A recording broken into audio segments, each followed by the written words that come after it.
All right, a little bit of a delay, but we're finally here with Empty the Bench episode number 52. Gentlemen, it's our 1-year anniversary. Can you believe this? No, I'm surprised we made it to a year. I really wish we could have been celebrating under better circumstances, ladies and gentlemen, but we've gone through a bunch of format retools, but we're still here. We're still giving you the best we can, and that's all we can offer. Let's chalk everything up to 2020. Yeah. So let me say one thing before we go into our topics. I appreciate everyone who's been following, listening. We made a huge change going from a podcast. What'd you say? A podcast a week to a Facebook Live show whenever there's something interesting. Every weekend, whenever we get an interview, whenever there's a breaking story. Which, by the way, we've been all busy, so it's been hard to get interviews. We are going to get back to that. I should say we're trying. We are going to get back to that. It's just that everything has been crazy in the world of sports, so no one has really been available to talk in the world of sports. Yeah. So a heartfelt thanks does go out to those of you who stuck with us through the format change, and for those of you who are listening to us just as we switch to Facebook, welcome. It's not going to get any better from here, folks. You know what's even crazier? Well, sorry to delay our talk a little bit, but you know what's even crazier? This coming New Year's is going to mark 4 years. The three of us have been doing podcasting. Holy, you know what? I'm getting old. Oh God, I feel my bones turning to dust in front of my eyes. Oh God! All right. I want to know what Metamucil is. Stop it! All right. So, not exactly a funny topic, but let's talk about first some updates before we get into our big stuff. Some updates on what's been going on the past couple of days in terms of Jacob Blake shooting and the sports league's responses to it. Today. The NBA and the NHL have started back up, correct? Yeah. So, well, let me take that back. I think, did the game start? Yeah, they did. I think there was one earlier today. And then I think there was one, a little bit around 6 o'clock. And then I think there's like an 8 or 9 o'clock game, I think. So they're kind of getting back underway. So, slowly but surely. So when we last left you, the players were, including LeBron James, were basically setting out. They want to call it a boycott. It was essentially a strike, but there's no point in semantics here. But what has happened over the past couple of days that we didn't get a chance to update you about is apparently, according to The Athletic, they took a meeting. A group of players, along with LeBron James, took a meeting with former President Barack Obama, who gave them a few pointers maybe on how best to proceed with this. He encouraged them, apparently, according to the story, he encouraged them to play, but made it clear that they needed to, again, remember the bigger purpose. They needed to make clear exactly what it was they wanted from the league going forward. And the past couple of days, we've seen the league. They have started. They started 3 initiatives, correct? 3 social justice initiatives? Yes, they did. Yeah. And LeBron James, of course, there's been updates as to, because originally the Lakers and Clippers were going to say adios and leave the bubble. And go home. Right. But they all going to play. I can tell you why that didn't happen, because money. Yeah, it's money out of their pockets, and it's money out of the NBA's pockets, especially considering isn't there specific anti-strike language in their CBA? I don't know what the exact language is, but I think this was more of a technicality situation by LeBron James, who came out and said, oh, well, we don't want to seem like we just purposely canceled the game. We had a purpose. And LeBron had said that the reason he had stormed out and was mad at the Bucks was because they didn't have a plan. They just did it off of raw emotion. Just decided not to play and didn't have any plan going forward as to what to do with the leverage that they have, because they did have leverage. Well, what do you think about this, guys? Because I remember us talking about, like Nick Fodera, you had said that sometimes drastic action needed to be taken. But, LeBron, I mean, let's face it, guys. LeBron for a money situation, LeBron doesn't exactly need it. It's the guys who you aren't going to get the minutes. It's the guys who are the bench players that are going to get affected by this. It's your workaday players, and it's I really think that they could have held out a little bit longer before they decided to go back to play. I mean, I think this is more of a situation of we were trying to make a point, but then we realized that we can't just stop playing because then we're not going to make money, even though a lot of the top tier players are making tens of millions of dollars in this whole situation. Now, if you saw what happened, and we talked about this when this actually happened, the NBA and the China situation, where LeBron came out and made all these statements, and then it affected the relationship, and then the Rockets GM Daryl Morey got into hot water, and we saw the NBA get burned. In fact, we opened up the year with that. Yeah, that should have been a sign as to where things were going. Well, I was going to say, because I know our friend Schlosser had said this. What do you guys think? Do you think the NBA owes Daryl Morey a bit of an apology? Well, I think it's apples and oranges with I think it's because the players are rallying for a just cause. I mean, Daryl Morey. This entire NBA China situation was just a means to line billionaires' pockets even more. I don't know if that is necessarily the case, but I think that, like Nick is saying, is partially accurate, that was more of a marketing / money in the billionaire's pocket situation. Yeah, that's precisely what I said. But I feel like this, I think, was a more righteous cause. And of course, with me, I'm not exactly the arbiter of moral righteousness in this country. White privilege talking here, but I do think that they had all the leverage in this situation. The players did. And I think that's the only time where you could actually say that the players were holding all the cards. I just think they folded too soon. Right. But I think the NBA, I don't know, would you say they're the most progressive league when it comes to situation? They have that perception. Whether that's the reality is, again, up for debate. I think it is. I think it's the most progressive. And remember, it's also the most player driven. It is right. Player driven. That's definitely the case here. Well, and believe it or not, and I think what a lot of people are missing, even on the big networks, they're missing, is that Adam Silver, the commissioner of the NBA, is actually, in my opinion, one of the stronger commissioners in all of the 4 professional sports, because what is he doing that other commissioners are not doing? He's actually listening. taking some initiative to fix the issue and listen to what his players are saying? Thank you. Most networks are not understanding this. Every network I've watched so far, they're saying, oh, well, the players are just stepping out on their own and they're doing everything. That's not true. Adam Silver said, I'm going to help make that initiative for the players work. Oh, I was going to say, if we're going to talk about commissioners. Oh, our next topic. Boy, have we got a samba of doom to dance tonight. So yesterday was the Jackie Robinson makeup day, which kind of appropriate considering that yesterday was the anniversary of the day that Branch Rickey told Jackie Robinson, I want you to break. Yeah, to go out there and play. And basically, everyone was wearing 42. I believe the Astros were the only team that game to walk off and not play. But a situation developed around our broadcast on Thursday and afterwards involving one team in particular, our crosstown rival New York Mets, in which Brodie Van Wagenen, the general manager of the team, was caught on a hot mic from a streaming site, supposedly, in which he pretty much criticized MLB Commissioner Rob Manfred and a plan that he wanted, allegedly wanted the Mets and Marlins to do.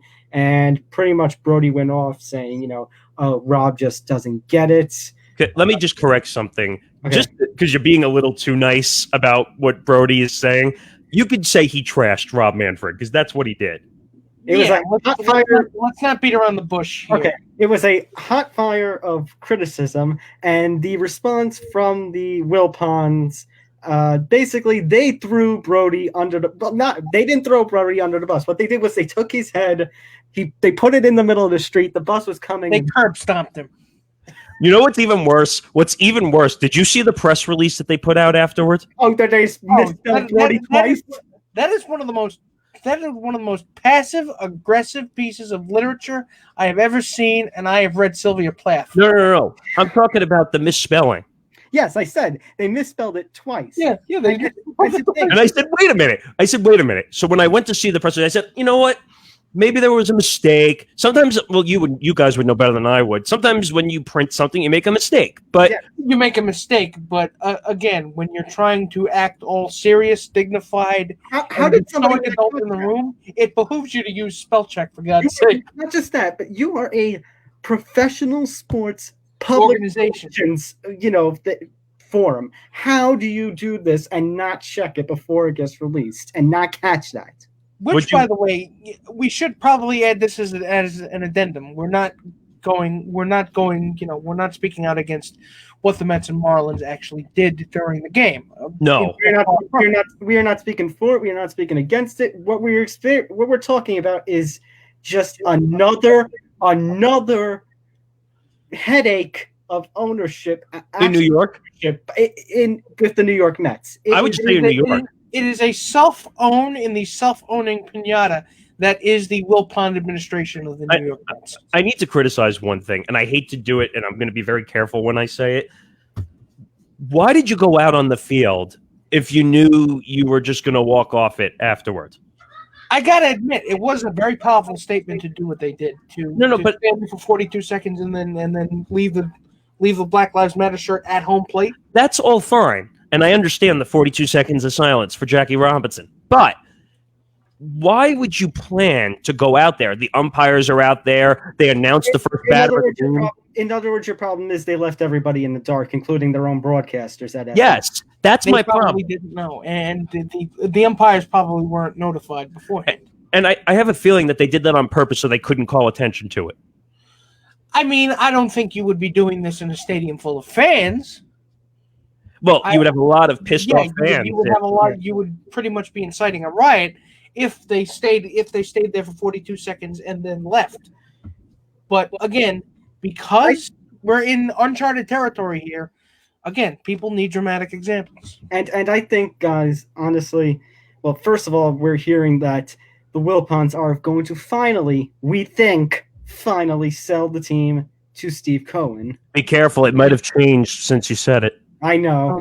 That was let's context is necessary. So let's bring you back a little bit to what was reported on last night. It was reported on that first of all, it's been in the news for weeks, months, in fact, that A-Rod and Jennifer Lopez were forming a money Voltron to try and buy the Mets.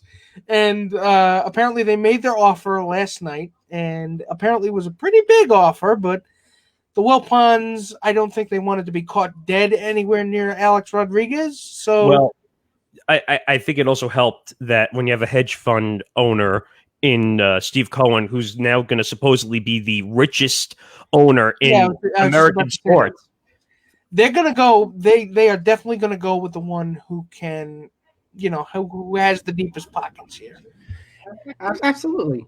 And honestly, going back to this whole thing involving ownership and our great MLB commissioner, I think, and I actually hinted at this on our Thursday stream with the three of us, whether you are for this, whether you are against this, I think everyone can tell that this is just a continuation of Rob Manfred shooting himself in the foot and baseball continuing to damage its own credibility. He's shooting himself in a lot more other body parts than just his feet, Tom.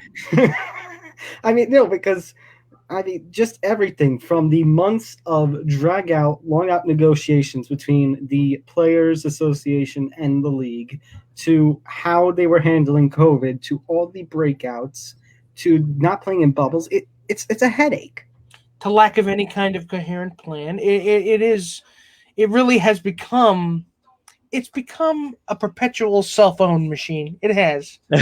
It really feels like the situation with Steve Cohen and the Mets is pretty much it's MLB in microcosm this season, because it's just people at the top who are used to zero accountability, having no idea what to do when they're actually called on it, or when forces beyond their control, acts of God, well, not necessarily acts of God, but when forces beyond their control conspire to pretty much wipe out everything that they thought they were solid on, everything that they thought they had to stand on. Does that make sense? Yes. This whole situation, whether it's the Mets situation or I don't know what you want to call it, the Black Lives Matter movement. Yes, you could call it that. Or just in general, just how Rob Manfred has handled this whole thing. Like I said, I think in 2020, there is no sports league that has done more damage to itself than Major League Baseball and baseball. Because let's think about this, you guys. First of all, the NBA. I think the NBA, in terms of the Black Lives Matter movement, those who are against it are probably not watching the NBA. And they are the ones who came up with the bubble ideas. Same with NHL. And the NHL is still a niche sport. So those two aren't really taking damage. Football, I'll go back to our interview with Freddie Coleman. How many people are actually going to turn away from football when we have been without – there was a period where we were without sports for 5 whole months. I think some people are still going to stick around. And baseball, it doesn't matter what side of the fence you fall on. You're always mad at Rob Manfred and the league for something. And baseball is just – it was already taking popularity hits. And now you have all these changes to the game. You have all these responses to everything that Rob Manfred has to deal with. It's mind-boggling what MLB has done to itself. And on top of that, there's no minor league baseball this season. And we've had to cover that more than we thought we would. And so you're making the small towns who that's their whole life with baseball upset. And you have players whose jobs are at stake. Some even before their careers could even begin. Well, that's not just professional sports. That's also college sports with how everything is falling down. In general under COVID. Correct. But the difference between college, though, is that those are college. Those are students. These are professional athletes. Right. The one thing I was going to say, by the way, if you really want to get a good idea of the minor league situation, go check out the interview Nick and Tom did with Kyle Glazer, because that was a really good insight to how the minor league situation was handled. Or the interview we did with the Buffalo Bison's general manager. That was good also. Yes. Yeah. Like I said, we've covered this a lot more than I would have ever thought we would have had to. But again, desperate times make really strange bedfellows. Of course, all right, so makes sense, but all right, so guys, one last thing here before we go, because we're running out of time. A situation that's kind of flown under the radar thanks to sports' response to the Jacob shooting. So Dan Snyder. We were going to open with this, but right, we have to shove it near the end. Right, and I feel bad because this has, like I said, has had the amount of news because of the news cycle. This has been thrown out the window, basically. We could spend a half an hour on this. We really could. Another controversy involving Washington football team owner Dan Snyder. Another, and it's once again the cheerleaders. You know what I have to say here? Stay away from the cheerleaders. Just stay away. It's sexual assault allegations. In case you wanted a TLDR version of it, as good as we can give you, but really, to sum it up, it really does seem like Dan Snyder is a specific type of scumbag. Of course, you need to be an a-hole to get in the door. Well, when you're a North American sports owner, but this is just. But now they're talking about getting the owners together, like they did with Paul Richardson, and saying, "Get out. We don't need you." Well, I thought that was happening before this came out. No, it wasn't. It absolutely wasn't. Even though the minority owners had said that they wanted... That's the minority owners selling their stakes. That has nothing to do with the exact purpose of... He is a platinum embossed scumbag. He really is. Oh, my God. As long as he owns a majority stake, he's going to fight tooth and nail to hold on to this. The Clippers were forced on the open market because of what Donald Sterling, and what Donald Sterling was... Not that it was any less terrible, but still, it was objectively less in that there was just one thing to worry about here. One point, though, Nick, the reason that happened, again, it goes back to the NBA is a more progressive league, so the players forced him out. The players forced his hand. But, again, the fan base, God, how much more PR hits can you take? I don't know. I told Nick, because Nick and I spent a little bit after one of our streams. I had said that honestly, with how bad, how many hits this Washington team has taken and how bad 2020 is, we actually went through their schedule, and it could be a good argument that this could be an 0-16 team this year. Of course, it's very possible. People were expecting that this year anyway, but the off field, stuff really does seem like it has a chance to bleed onto the on field product. I think it does, absolutely. And this team is very weak to begin with. I mean, what do they say about off field? It affects the on field. Right. So you wouldn't think that it does, because a lot of 0-16 teams, they were just bad because of the product on the field, not because bad was happening. I don't know about that. The Detroit Lions of 2008 kind of had problems in the ownership, general managership. More the head coach, I think. Not incompetent, racist, and all around. Right. Exactly. Okay, very fair. I'd say, but I'm just saying, you take those bubbles and now add the off the field drama involved of it. That's an argument. It's a very good chance that this could happen. And I mean, we can't really go through every position on this because we're running out of time. But I mean, your quarterbacks are returning Alex Smith from injury, and Dwayne Haskins, who looked terrible last year. Your lead running back, you're supposed to be lead running back, Darius Geis, ended up turning himself in. So now your running backs are Adrian Peterson and a bunch of unproven nobodies from the last two drafts. This does not look like a strong team. Look, the Giants are trying to rebuild here. What's your excuse? I mean, long story short, Roger Goodell needs to figure out the BS that's going on in his league. Roger Goodell's not doing anything. You really No, expect but him wait a to minute. do anything but just stand there in the corner and stare off into space? Wait a minute, time out. So what I mean is, the first hypocritical step he took was going back and saying, I should apologize to Colin Kaepernick. We talked about this. And he said, oh, well, I should have been more progressive in that sense. Listen up, Roger Goodell. Now you do that? Psst. The last horse finally crosses the finish line. I'm going to tell you a secret. Bravo. I'm going to tell you a secret, okay? Okay. I'm going to tell you a secret. You ready? Yes. The NFL is not progressive. No kidding. When did that happen? So You are a liar. A filthy, filthy liar. So I think Roger Goodell needs to wake up and realize that his league is not progressive at this point in time. And it's kind of progressive because he's kind of sticking social issues. What social issues? La la la la la la. It's not, but it's not progressive. Partially, or at least mostly, because of him.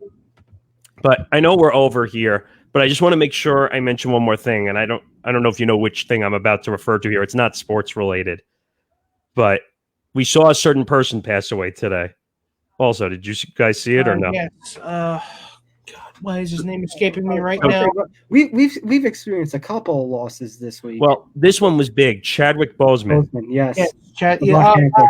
That's who you were referring. The Black Panther, the man who played Jackie Robinson in 42. Ironically, it is really heartbreaking. I did know his name. I just thought you were referring to somebody else. But we had somebody in basketball pass away, a former Trump. That's who I thought you were referring to. Well, are you talking about Cliff Robinson? Yeah, that's who I thought you were talking about. That's another one. So, yeah.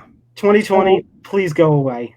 Seriously, can we just wrap things up and just get to New Year's? I have already said that to me. I want to put up the tree and just pretend every day. Me too.